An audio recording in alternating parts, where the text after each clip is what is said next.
Chili is made differently depending on where you are in the United States. In Tejas, Texas, the birthplace of chili, they like it a bit meatier. You're not going to find any beans in that chili. Whereas beans in chili is the defining factor of it when it's made pretty much anywhere else. The chili that we're gonna make today does not play by any of the rules. The only thing that we're worried about is creating the most flavorful, umami-rich, and satisfying chili on planet Earth. And to accomplish that, we are going to add a few secret special ingredients that I refer to as umami bombs. Now, I can't front, there are a lot of ingredients in this chili, but we can simplify things by breaking them into two separate components. Those being the chili base and the chili puree. Let's start with the chili puree. It's alarming how few chili recipes actually call for chilies. Here I got some dried anchos and dried chipotles. The anchos are gonna bring a fruity complexity to the dish, whereas these chipotles a smoky richness. And little fun fact, not many people know this, these chipotle peppers are actually just jalapenos that have been smoked and dried. Pretty cool.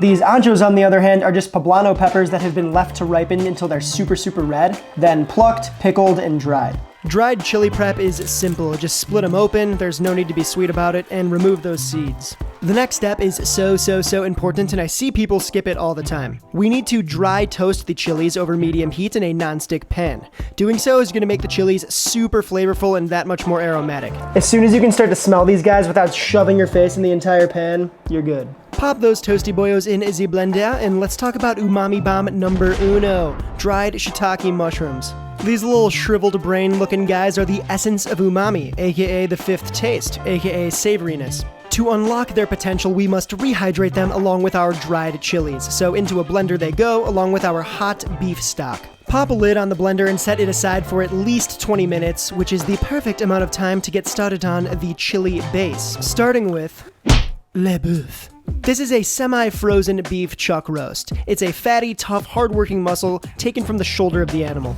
That fat, both intramuscular and otherwise, is what we're after, and it's what's going to make our chili extra flavorful. Because fat equals flavor. Don't believe what those daytime TV doctors tell you. I'm cutting le boeuf into manageable chunks to make it easier on the meat grinder. Remember, make sure that your meat grinder and the beef are cold. Warm, fatty cuts like this tend to smear and can gunk up the blade super quick. Unless you have a commercial grade grinder like you might find in a deli, this is crucial. Keep your stuff cold.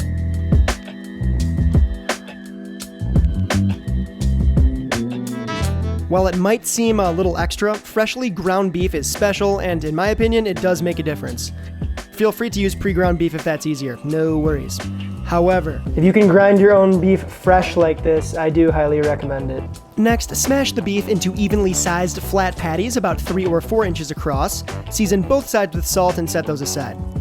By now, our dried chilies and boomers should be fully hydrated. Actually, let's see here, look at our chilies. They just transformed. To that same blender that the chilies were soaking in, add brown sugar, crushed tomatoes, our spices, which consist of ground cumin, ground coriander, ground black pepper, and that's just some cloves in a star anise pod ground up. Star anise is one of those weird things that if you use too much of it, it overpowers the entire dish, but if you use just enough, it plays really well with beef. And kosher salt. Blitz that all up until a smooth reddish brown puree forms. It'll take a minute or two to get to this stage, so be patient and let the blender do its thing.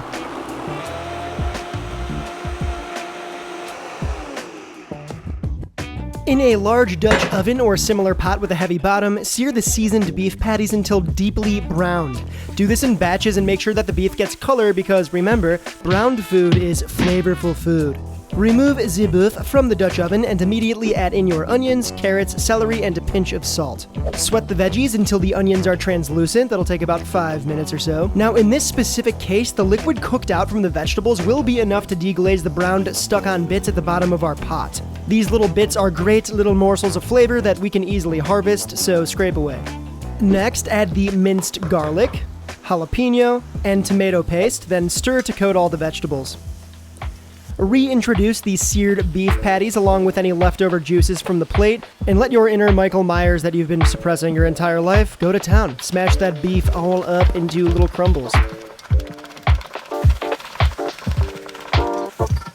Now pour in that chili puree, all of it.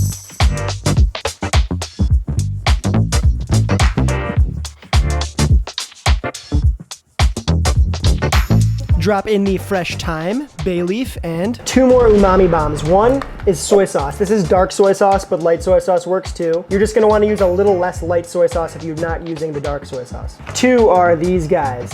These are Parmesan rinds. See, you can see the back, Parmigiano Reggiano. Adding these to enriching soups and stews is a trick that Italian nonas have been using for decades, specifically in ragouts. But today we're gonna use it in our chili. plop those in, then cover with a lid and make sure to keep it cracked slightly, letting the whole thing ride on low heat for 45 minutes to an hour. Or really until the chili has thickened up and the flavors have melded to your liking. Be sure to stir the chili a few times sort of as it simmers. You don't want anything burning to the bottom of the pot, so yeah. After it's time on the hob, remove the herbs, the Parmesan rinds, and Texans, close your eyes because we are going to finish things off by adding 1 can each of pinto and kidney beans that have been drained and rinsed. Alright, that was a lot, but there is one final secret ingredient, umami bomb, that will up your chili game and take it to the next level. The final addition and final umami bomb is this, fish sauce. I have this fancy bourbon barrel aged fish sauce, but regular fish sauce gets the job done just fine. We're gonna add just enough to add that kick of umami that we're looking for. If you can taste the actual fish from the fish sauce, you've added too much. This stuff is powerful, so less is more. We add the fish sauce at the end because, in my experience, fish sauce cooked over a long period of time tends to get wonky and, quite frankly, gross. Think of it as sort of a finishing seasoning. Finally, taste and adjust seasoning, and we are finito. Almost. Oh yeah. Now, a single bowl of chili is fine, I guess. Kind of sad, but it's fine. However, in my household, chili night would not be chili night without a ridiculous array of toppings. A little something spicy, a little something fresh, a little acidic, a little crunchy. You got the fat from the cheese and the creme fraiche or sour cream in there. Chili is one of those popular dishes that people tend to be very opinionative about, so, you know, let people decorate the bowl how they want, let people have things their way, and everybody's gonna have a good time. So long as the chili's good. Let's try this thing. Get a little bit of everything here. Don't want to holly, I want to holly.